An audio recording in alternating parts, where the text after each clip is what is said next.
ఇదిగోండి మీగడతోనే చేసిన దహీ బైగాన్ కర్రీ చాలా రుచిగా ఉంటుంది.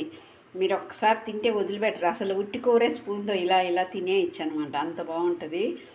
అయితే ఈ కూర చేసుకోవడం వల్ల ఉపయోగం ఏంటంటే, వంకాయ వల్ల కొంతమందికి ఎలర్జీ వస్తుందని వంకాయని దూరం పెడతారు కదా, దురదలు వస్తాయని. అట్లా అలాంటి వాళ్ళు క్షేమంగా ఇలాంటి కూర తినచ్చు అనమాట. దీనివల్ల ఏ విధమైన దురదలు కానీ అది కానీ రాదు. ఎందుకంటే మనం వంకాయలో లేదు దోషం, వంకాయ వండుకునే పద్ధతిలో దోషం ఉంది. మనం అంత చింతపండు ఉప్పు కారాలు ఎక్కువ వేసి వండుకున్నందువల్ల దురదలు వస్తాయి. ఈ విధంగా ఈ ప్రాసెస్లో వండుకుంటే ఆల్రెడీ అప్లోడ్ చేశాను చూడండి. ఈ పద్ధతిలో వండుకుంటే వంకాయ వల్ల దురదలు వచ్చే వాళ్ళు కూడా ఈ పద్ధతిలో వండుకొని తినచ్చు అనమాట. అలా వండుకునే పద్ధతిని బట్టి దాని ఇది ఉంటుంది అనమాట ఎఫెక్ట్. సో అలాగే పప్పు కూడా, పప్పులో లేదు దోషం, పప్పులో లేదు. నేను ఇంకో వీడియో